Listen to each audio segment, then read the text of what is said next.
अब हमें पता चला कि एक नई साजिश हो रही है। हमारी पंजाब की हुकूमत को गिराने की कोशिश हो रही है। और कोशिश कैसे हो रही है? लोटे बनाने की कोशिश हो रही है।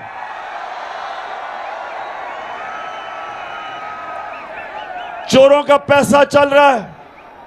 हमारे लोगों को एमपीज के पास जाके उनको करोड़ों रुपए की पैसे की ऑफर भी दे रहे हैं। और साथ फिर मिस्टर एक्स और मिस्टर वाई वो भी तैयार हो गए हैं। वो जाके धमकियां दे रहे हैं कि अगर तुमने ना गए दूसरी तरफ तो हम ये कर देंगे। मैं आज इन सबसे सवाल पूछता हूं। मैं ये पूछता हूं कि क्या तुम्हें पाकिस्तान की फिक्र है? क्या तुम्हें फिक्र है अपने मुल्क की कि जो अवाम के अंदर सबसे बड़ी सियासी जमात है उसको कमजोर करने की कोशिश कर रहे हो? तो ये जरा गौर से चिश्तिया ये इनके लीडर्स के मुंह से सुने ये क्या कह रहे हैं। तो जिनकी वजह से होता है, जिनकी मदद से होता है, हम उनकी मदद नहीं लेना चाहते और हम चाहते हैं कि अगली हुकूमत का फैसला पाकिस्तान की आवाम पर। के अदम एतमाद सौदे के बगैर मुमकिन नहीं होती। यहाँ पर अदम एतमाद को जो निज़ाम है इस्टेब्लिश के बगैर मुमकिन नहीं है। कोई डील करके इक़्तिदार नहीं चाहते। पाकिस्तान में तहरीक अदम एतमाद उस सूरत में अमूमन कामयाब होती है जी जब इस्टेब्लिशमेंट आपकी पुष्ट पे हो। इस्टेब्लिशमेंट करती है, वो डील का नतीजा हो है। जब भी अदम एतमाद से होते हैं तो यकीनन डील करती है। इस्टेब्लिशमेंट के बगैर अदम एतमाद की तहरीक को कामयाब नहीं किया जा सकता, क्योंकि इस्टेब्लिशमेंट की एक तीसरी कुव्वत के तौर पे या चौथी कुव्वत के तौर पे पार्लियामेंट में यानी बकलम खुद जो है मौजूद है। तो मैं चिश्तिया सुना आपने ये सारे इनके लीडर कह रहे हैं कि एस्टेब्लिशमेंट के बगैर अदम एतमाद नहीं हो सकती। अब इसका दूसरा मतलब क्या कि अगर पंजाब में अब अदम एतमाद कामयाब हुई तो इनके बकौल इनकी ज़बानी ये एस्टेब्लिशमेंट करवाएगी। फैसले की तैयारी कर रहा है कि पाकिस्तान का अगला आर्मी का चीफ कौन बनेगा। वो आदमी जो मफरूर है, सजा याफ्ता है, जिसके अरबों रुपया बाहर पड़ा है, जो उस साजिश में, बैरूनी साजिश में, अमरीकी की साजिश में मिलकर इन्होंने हमारे मुल्क के ऊपर हमारी हुकूमत गिराई और करोड़ों रुपया चोरी का खर्च करके हमारे लोगों को खरीदा। 2 लोटे तो यहां बहावलनगर से भी अब बिके।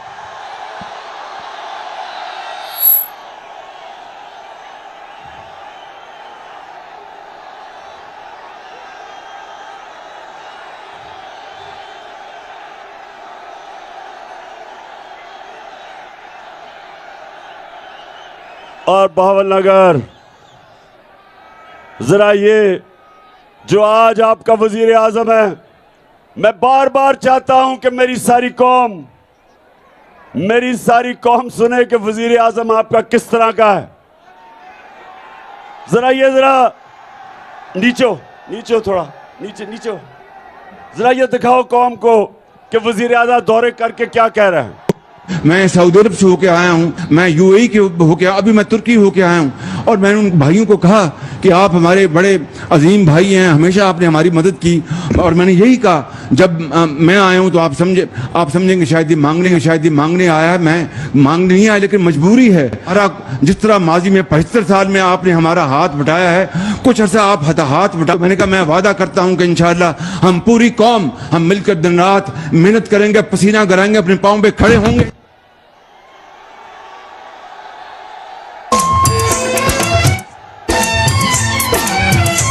चिश्तिया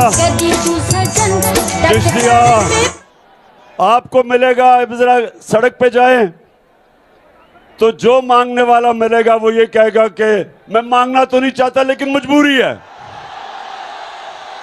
बड़ी मजबूरी है।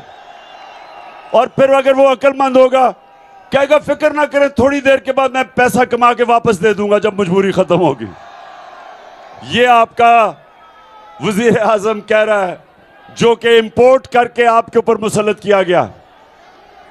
तो चिश्तिया, दूसरी चीज अब सुने जरा, एक मेरे नबी ने कहा कि जो कौम इंसाफ नहीं करती, ताकतवर को कानून के नीचे नहीं लेके आती, वो तबाह हो जाती है। एक ये कि ये ताकतवर डाकू जिसमें जरदारी, नवाज शरीफ, चेरी ब्लॉसम और तीसरा कौन है?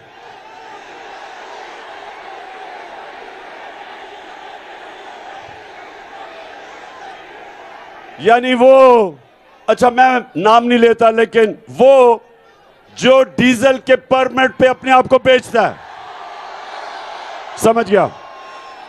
माशाल्लाह बड़ा शऊर है मेरे चिश्तिया के लोगों में, नौजवानों में। अच्छा अब दूसरी चीज जो मैं आपको अब बताना चाहता हूं कि दूसरी चीज, मेरे नबी ने जब मदीना की रियासत संभाली तो उन्होंने एक अल्लाह का फरमान बताया, अमर बिल मारूफ, अमर बिल मारूफ व नहीं अनिल मुनकर।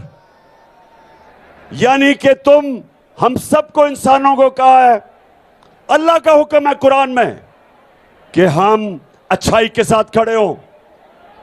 फर्ज है हमारे ऊपर कि हम अच्छाई का साथ दें और बुराई के खिलाफ खड़े हों। तो जो आप वोट डालने जाएगा चिश्तिया में, मैं तो जानता नहीं कि मुजफ्फर के खिलाफ कौन लड़ रहा है, लेकिन मैं इतना जानता हूं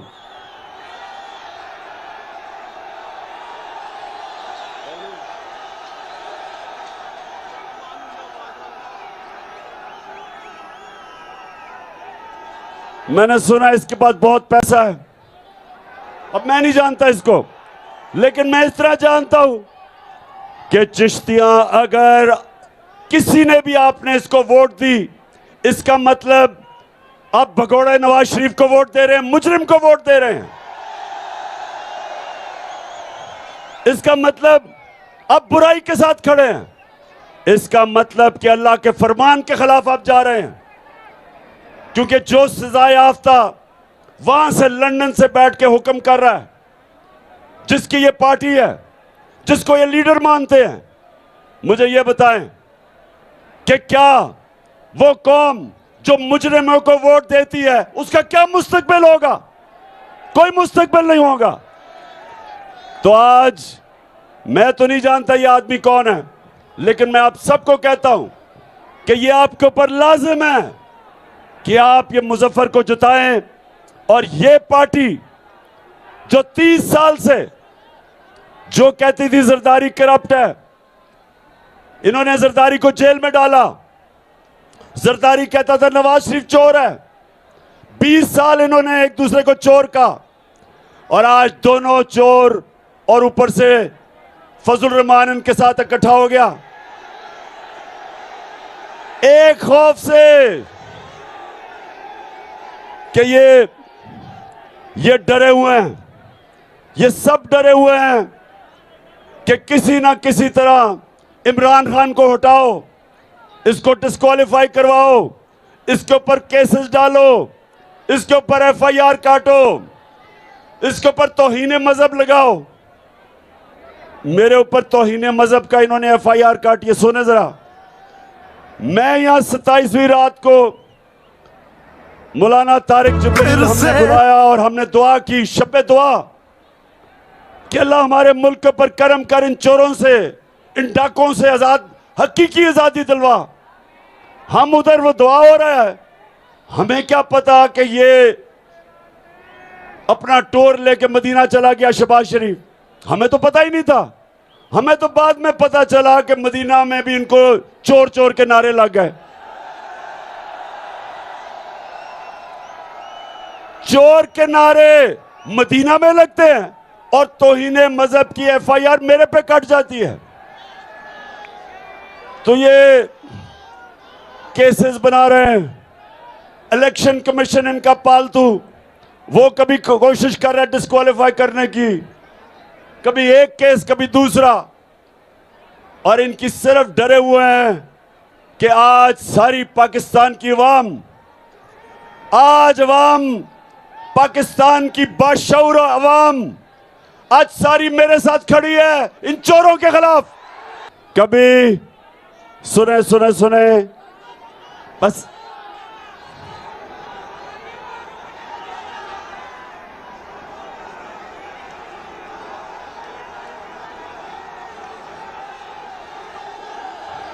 हाँ हाँ बिल्कुल ठीक है।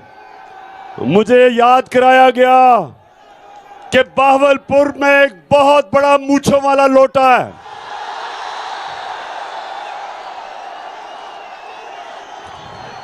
इंशाल्लाह उस बड़े मूंछों वाले लोटे को मैं खुद कैंपेन करके इंशाल्लाह हराऊंगा उसको। अच्छा सुने जरा चिश्तियां सुने जरा, माशाल्लाह बड़ा बाशऊर क्राउड है। अब मेरी जरा दूसरी बात पहले जरा सुने कि हमारे मुल्क से हो क्या रहा है। अच्छा, पहले इन्होंने कोशिश की धांधली करके इलेक्शन हराने की, वो फेल हो गई। 25 मई को इन्होंने हमारे पर जुल्म किया, डराने की कोशिश की, वो फेल हो गई। फिर उन्होंने और केसेस किए। अब ये कोशिश कर रहे हैं कि किसी तरह इदारों के खिलाफ, तहरीक इंसाफ को इदारों के खिलाफ किया जाए, इदारों को तहरीक इंसाफ के खिलाफ किया जाए। कभी वो अदलिया को कहते हैं कि जी देखें इमरान खान ने आपके मुतालिक क्या कह दिया। बेशर्मो, शर्म करो, तुमने सुप्रीम कोर्ट के ऊपर हमला किया हुआ है। बल्कि अगर वो है, ढूंढ लो अगर तुम्हारे पास वो क्लिप है सुप्रीम कोर्ट के ऊपर हमला करते हुए। कभी दुनिया की जमहूरियत की तारीख में नहीं हुआ कि गवर्नमेंट की पार्टी सुप्रीम कोर्ट पे हमला करती है, चीफ जस्टिस को भगा देती है, जजेस के ऊपर ब्रीफ केस चलाती है, उनको खरीदती है और एक ईमानदार, एक गैरतमंद चीफ जस्टिस सजाद अली शाह को फारग कर देती है। ये कभी नहीं हुआ।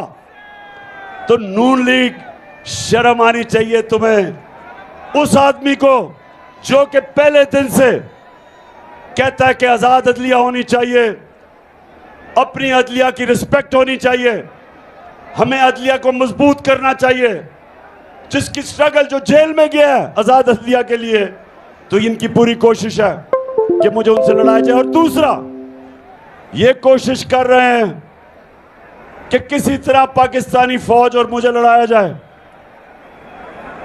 देखो नून लीग वालों, तुम जितनी भी कोशिश कर लो, पाकिस्तानी फौज, मैं फिर से कह रहा हूं, मेरी है, मेरा मुल्क भी मेरा है, फौज भी मेरी है। वो बोला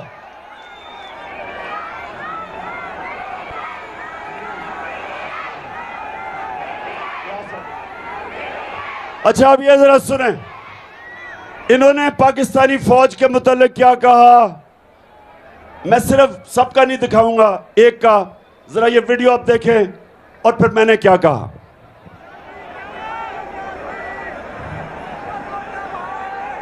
आपको आज वैसे मैं काफी फिल्में दिखाऊंगा, तो हमारी के नहीं, जो मरियम के पास है। और अगर बिगड़ो गया तो फिर अगर हम की क्या बात करते हैं, मुझे याद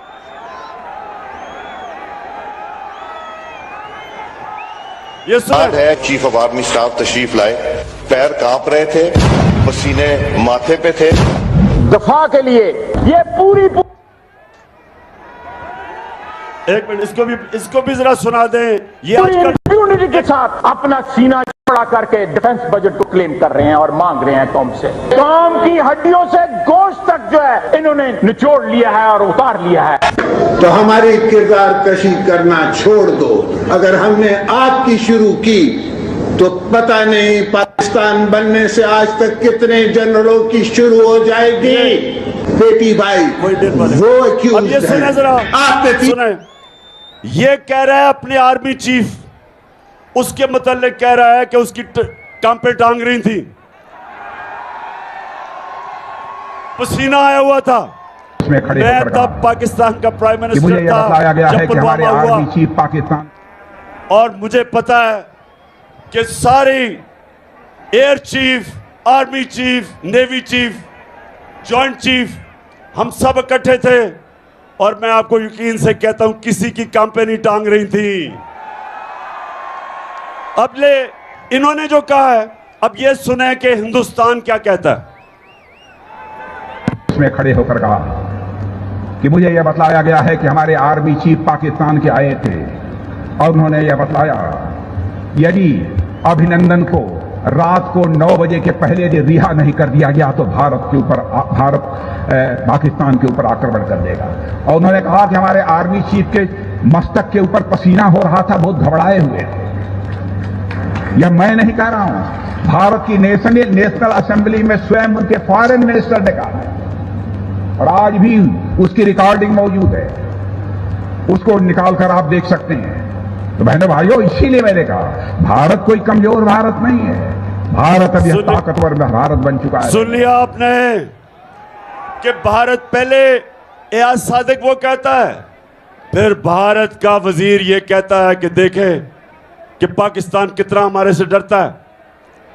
तो मैं आपको इसलिए कहना चाहता हूं कि ये वो लोग हैं जिन्होंने जब ऑपोजिशन में जाते हैं फौज को बुरा भला कहते हैं, अदलिया को बुरा भला कहते हैं, और आज गवर्नमेंट में आए हैं तो कोशिश कर रहे हैं कि इमरान खान और अदलिया की और फौज की आपस में लड़ाई हो।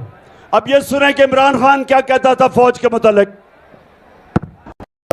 ये बड़ा इंपॉर्टेंट है, मैं अपनी सारी कौम के सामने कहना चाहता हूं। देखिए, एक तो जो फौज का इदारा है कभी इसके खिलाफ बात ना करें, क्योंकि फौज एक ऐसी चीज है जो अगर हमारी फौज ना होती तो ये मुल्क में नहीं रहना था। इमरान खान से ज्यादा इस मुल्क को जरूरत पाकिस्तानी फौज की है, और हमें हमेशा इस इदारे को इसकी मजबूती के लिए हमें बात करनी चाहिए। और हमारे जो दुश्मन है वो मुसलसल इसको अटैक करते हैं, बल्कि ये दोनों जो prime minister, ex prime minister और प्रेसिडेंट, वो जरदारी और नवाज शरीफ, इन दोनों ने अपनी फौज को अंडरमाइन करने की कोशिश की है। ये जब गवर्नमेंट में भी थे इन्होंने अंडरमाइन किया उसको। तो सुन लिया,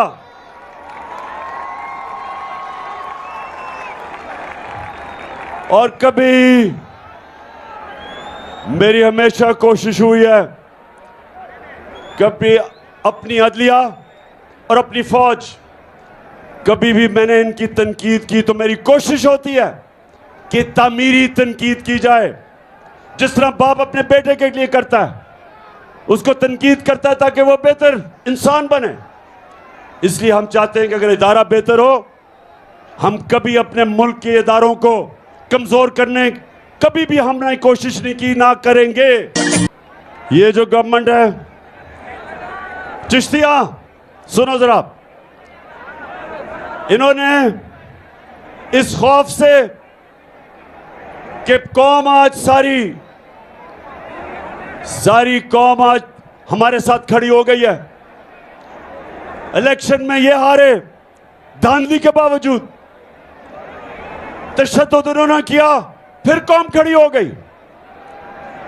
जलसे कभी पाकिस्तान की तारीख में कभी ऐसे हुआ ही नहीं। चिश्तियां का ये जो जलसा हुआ है, हो रहा है, ये चिश्तियां की तारीख में कभी ऐसा जलसा नहीं हुआ। तो इससे डर के अब पूरी पाबंदियां लगाई जा रही हैं। कल पेशावर का जलसा था, इन्होंने सारे टीवी पे बंद कर दिया, इन्होंने यूट्यूब भी बंद कर दी, दुनिया में मजाक उड़वाया, सिर्फ खौफ इनको कि किसी तरह ये चोर पाकिस्तान पे मुसल्लत रहे, और ये जिन्होंने लेके आए वो लोग जिनकी ये खिदमत कर रहे हैं, जो इनके बैरूनी आका हैं, जो इनको लेके आए, ये इनकी सबकी कोशिश है कि इनके ऊपर हमारे ऊपर मुसल्लत रखो। मुझे चिश्तिया, मैं आज आपके सामने एक नई इंकशाफ कर रहा हूं और सुने, मुझे मालूम हुआ कि अब एक नया प्लान बन रहा है। मुझे कह रहे हैं कि देखें इमरान खान, सैलाब के लिए काम करो, सियासत ना करो। मैं इनको यह कहता हूं कि सैलाब के लिए इंशाअल्लाह जो काम मैं करूंगा, मैं सबसे ज्यादा पाकिस्तान में काम करूंगा और मेरी जमात भी करेगी, गवर्नमेंट से भी करवाऊंगा इंशाअल्लाह।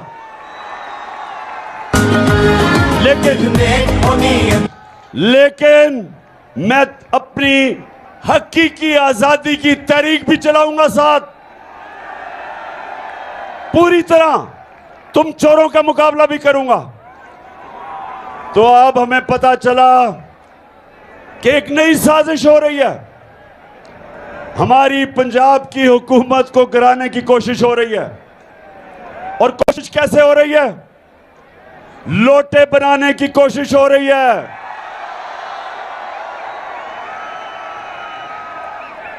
चोरों का पैसा चल रहा है, हमारे लोगों को एमपीज के पास जाके उनको करोड़ों रुपए की पैसे की ऑफर भी दे रहे हैं। और साथ फिर मिस्टर एक्स और मिस्टर वाई वो भी तैयार हो गए हैं, वो जाके धमकियां दे रहे हैं कि अगर तुमने ना गए दूसरी तरफ तो हम ये कर देंगे। मैं आज इन सबसे सवाल पूछता हूं, मैं ये पूछता हूं कि क्या तुम्हें पाकिस्तान की फिक्र है? क्या तुम्हें फिक्र है अपने मुल्क की कि जो अवाम के अंदर सबसे बड़ी सियासी जमात है उसको कमजोर करने की कोशिश कर रहे हो? एक पाकिस्तान की आज फेडरल पार्टी है जो चारों सूबों में, बल्कि गिलगित बल्तिस्तान और आजाद कश्मीर में गवर्नमेंट है हमारी, जो एक जमात सारे पाकिस्तान को इकट्ठा रख सकती है, उस जमात को कमजोर करने की कोशिश कर रहे हैं। हमारे लोगों को डरा और धमका रहे हैं। मीडिया में जो हमारे लिए लिखता है, जो हमारा मौकफ सामने रखता है, ARY को बंद कर दिया, बोल को बंद कर दिया। अच्छे अच्छे सहाफी, नामवर सहाफी जो अपने जमीर का सौदा नहीं करते, 2 मुल्क से बाहर चले गए क्योंकि उनको इतना इन्होंने डराया और उनको पर खौफ तारी किया। उसके अलावा बाकी सहाफियों को, चैनल्स को बाकायदा इंस्ट्रक्शंस देते हैं कि तुमने तहरीक इंसाफ को कवर नहीं करना। इस्लामाबाद का हाई कोर्ट कहता है कि दिखाओ गलत बयान किया तुमने इमरान खान को, उसके बावजूद ये टीवी नहीं देखने देते, इसलिए कि कोशिश कर रहे हैं कि हमारी जमात को कमजोर करो। मैं आज सबको आज यहां से पैगाम देता हूं, जो मर्जी कर लो, मेरा चैलेंज है तुम्हें, जो मर्जी कर लो, तुम शिकस्त खाओगे, तुम हारोगे। ये जो कोशिश हो रही है पंजाब गवर्नमेंट गिराने की, अब मैं आपको उनके मुंह से बता रहा हूं कि नून लीग के लीडर इसके मुतालिक क्या कहते हैं कि अदम एतमाद कैसे कामयाब होती है। तो ये जरा आप गौर से चिश्तिया, ये इनके लीडर्स के मुंह से सुने ये क्या कह रहे हैं। तो जिनकी वजह से होता है, जिनकी मदद से होता है, हम उनकी मदद नहीं लेना चाहते और हम चाहते हैं कि अगली हुकूमत का फैसला पाकिस्तान की आवाम करे। के अदम एतमाद सौदे के बगैर मुमकिन नहीं होती। यहाँ पर अदम एतमाद का जो निज़ाम है एस्टेब्लिश के बगैर मुमकिन नहीं है। कोई डील करके इक़्तिदार नहीं चाहते। पाकिस्तान में तहरीक अदम एतमाद उस सूरत में अमूमन कामयाब होती है जब इस्टेब्लिशमेंट आपकी पुष्ट पे हो। एस्टेब्लिशमेंट करती है, वो डील का नतीजा हुआ है। जब भी अदम एतमाद से होते हैं तो यकीनन डील करती है। इस्टेब्लिशमेंट के बगैर अदम एतमाद की तहरीक को कामयाब नहीं किया जा सकता, क्योंकि इस्टेब्लिशमेंट भी एक तीसरी कुव्वत के तौर पे या चौथी कुव्वत के तौर पे पार्लियामेंट में यानी बकलम खुद जो है मौजूद है। तो मैं चिश्तिया, सुना आपने ये सारे इनके लीडर कह रहे हैं कि एस्टेब्लिशमेंट के बगैर अदम एतमाद नहीं हो सकती। अब इसका दूसरा मतलब क्या कि अगर पंजाब में अब अदम एतमाद कामयाब हुई तो इनके बकौल इनकी ज़बानी ये एस्टेब्लिशमेंट करवाएगी। इसलिए मैं सबको आज पैगाम देना चाहता हूं कि देखें, इस मुल्क का सोचें, अपनी कौम का सोचें। ये जो सारे तमाशे हो रहे हैं पाकिस्तान में, हमारे हालात आज ऐसे हैं कि हमारा मुल्क उस मुआशी बुरान से गुजर रहा है जो पहले पाकिस्तान की तारीख में नहीं था।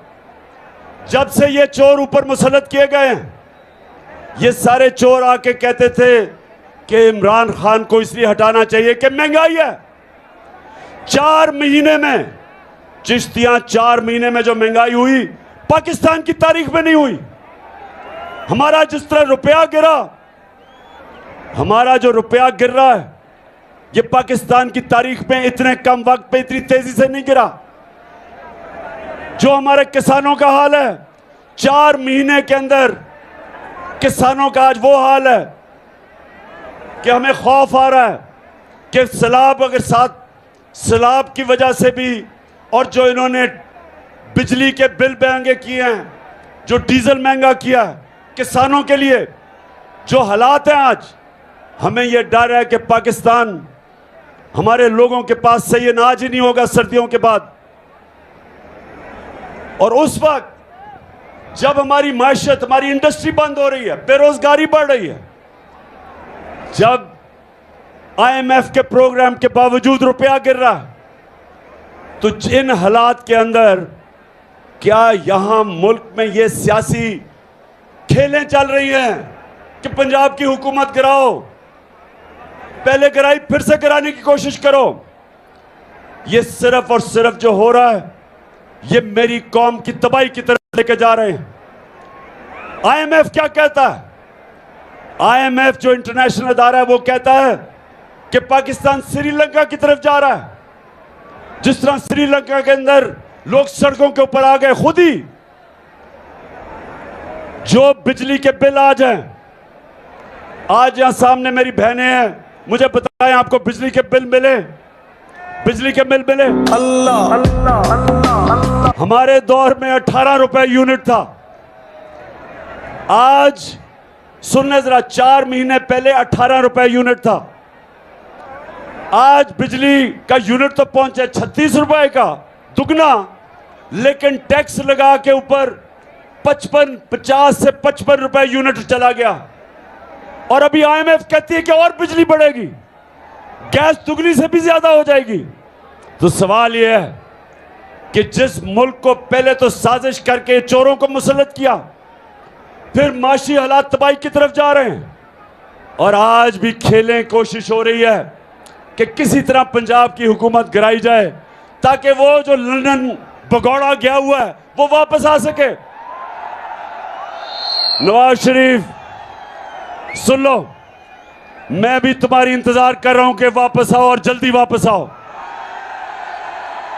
ये मेरा आपसे वादा है कि ये सारी कौम तुम्हारा इस्तकबाल करेगी, और वो ऐसा इस्तकबाल होगा कि इस मुल्क की तारीख में कभी ऐसा किसी का इस्तकबाल नहीं हुआ। कि नवाज शरीफ क्यों ये मफरूर है? ये क्या हुआ? ये कहानी किधर से शुरू हुई? ये कहानी आज से 10 साल पहले शुरू होती है। मैं अब आपको एक और फिल्म दिखाने लगा हूं, एक और फिल्म दिखाने लगा हूं, तैयारी कर लो। मरियम, ना आपकी इनकम इतनी, मैं इस फिल्म के अंदर, ये मरियम की फिल्म नहीं है लेकिन मरियम है इस फिल्म में। ना आपकी इनकम इतनी है कि आपको ये प्रॉपर्टी आप दे सकते हैं कि आपने मे फेयर के अंदर जो आपकी 4 अपार्टमेंट्स हैं उनकी 1 अरब से ज्यादा, 1 अरब रुपए से ज्यादा उनकी कीमत है। अब 4.5 अरब तक पहुंच गई है उनकी कीमत। आपने अपनी जो टैक्स में टोटल आमदनी बताई है 94 में 1.5 लाख रुपए है। मुझे ये बताएं कि आपने अरबों रुपए की मे फेयर में प्रॉपर्टी खरीदी कैसे? अब ये ऑपोजिशन लीडर बन के मैं इससे पूछ रहा हूं, मुझे ये बताएं कि लंदन के सबसे महंगे इलाके में, लंदन यूरोप का सबसे महंगा शहर है, उसके सबसे महंगे इलाके में इन्होंने 4 बड़े बड़े महल्लात अरबों रुपए के खरीदे। तो मैं आज से 10 साल पहले मैं पूछ रहा हूं कि किधर से पैसा आया, क्योंकि आपने टैक्स तो दिया ही नहीं। टैक्स में जो आप बता रहे हैं आपके पास पैसा है ही नहीं। तो आगे जरा ये सुने क्या होता है। बात यह है कि जिन अरबों रुपए की मेफेयर की प्रॉपर्टीज की ये बात कर रहे हैं, ये तो पहले पता नहीं है। बताएं कौन सी प्रॉपर्टीज है, लाएं, दिखाएं, उसका कोई प्रूफ लाएं। सुन लिया बात ये शहबाज शरीफ का बेटा जो मफरूर हुआ है, ये कह रहा है कि कौन सी प्रॉपर्टीज की बात कर रहे हो, ये जरा गौर से सुन ले। मैंने कहा तुम्हारे पास प्रॉपर्टीज हैं, कहते हैं हमारे पास कोई प्रॉपर्टीज नहीं है। अब जरा ये मरियम बीबी को सुन लें।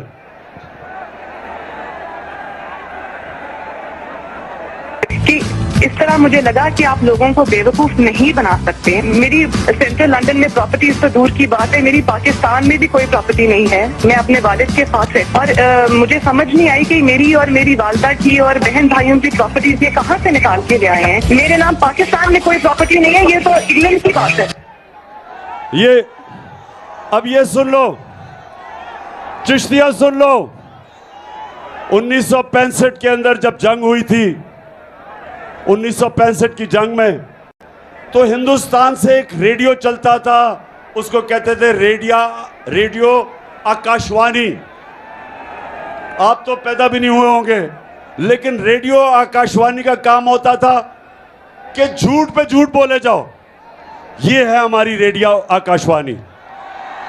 अच्छा आप जरा सुने, कह रही है कि जनाब वो कौन सी प्रॉपर्टीज, मेरे पास तो बेचारी के पास कुछ है ही नहीं, पाकिस्तान वहां छोड़े, मेरे तो बुरे हालात हैं, मुझे तो वो एहसास प्रोग्राम में डाल दो। अब ये सुने जरा।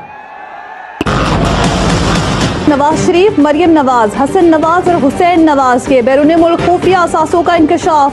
पनामा लीक्स ने बैरून मुल्क खुफिया दौलत का भांडा फोड़ दिया।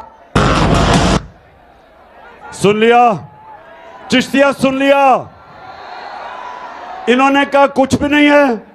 इनको नहीं पता था कि इंटरनेशनल इंकशाफ हो जाएगा पनामा का। बड़े बड़े दुनिया के वजीरों ने, प्राइम मिनिस्टर ने मुल्क से पैसा चोरी करके छुपाया हुआ था, वो सारा भांडा फूट गया, इंकशाफ हो गया। तो जब ये इंकशाफ हो गया तो मरियम के भाई क्या कहते हैं, ये जरा सुने। मैं इस बात को तस्लीम करता हूँ कि अल्हम्दुलिल्लाह पाक लेन के ऊपर जो अपार्टमेंट्स हैं वो अल्हम्दुलिल्लाह हमारे हैं। मैं इस बात को तस्लीम करता हूँ कि उनको ऑफशोर कंपनीज नेस्कॉल लिमिटेड और नीलसन लिमिटेड जो है उनको ओन करती हैं। और मैं आपको ये भी अर्ज करता हूँ उनको होल्ड कर रही है इस वक्त मरियम नवाज शरीफ, मेरी हमशीरा जो है। चिश्तिया क्या समझे, क्या समझे, क्या समझे? मैं आपको बताता हूं क्या। अब नवाज शरीफ जब प्राइम मिनिस्टर था, उसने यहां से पैसा चोरी करके बाहर लेके गया, 4 महंगे महंगे लंदन के महंगे इलाके में बड़े महल खरीदे और उसने मरियम के नाम पे खरीद लिए। अब वो बेचारी मरियम फंस गई।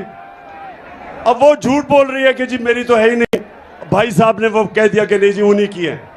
अब चिश्तिया, मैं आपको जो बात कहने आया था बड़ा जरूरी है आपके लिए। अमर बिल मारूफ, सारी कौम को अल्लाह का हुक्म है कि अच्छाई के साथ खड़े हो। अब सबको पता है कि ये वो लोग हैं 30 साल से इस मुल्क का पैसा बाहर लेके जा रहे हैं। ये जरदारी कौम के ऊपर लाजिम है कि सब कौम मिलके इनके खिलाफ खड़ी हो, क्योंकि ये सियासतदान नहीं है, ये इस मुल्क के डाकू हैं।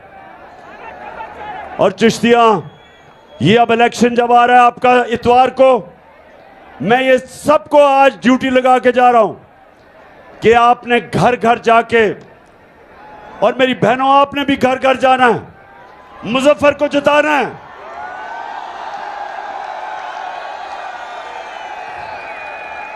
लोगों को आपने बताना है कि इस वक्त पाकिस्तान एक फैसला कुन वक्त पे खड़ा है। हमारे सामने दो रास्ते हैं। जिस तरह आप जब नमाज पढ़ते हैं, आप अल्लाह से कहते हैं अल्लाह उनके रास्ते पे लगा जिनको नेमतें बख्शी, उनके नहीं जो तबाही के रास्ते पे चले गए। हम सब के सामने दो रास्ते हमेशा देता है अल्लाह।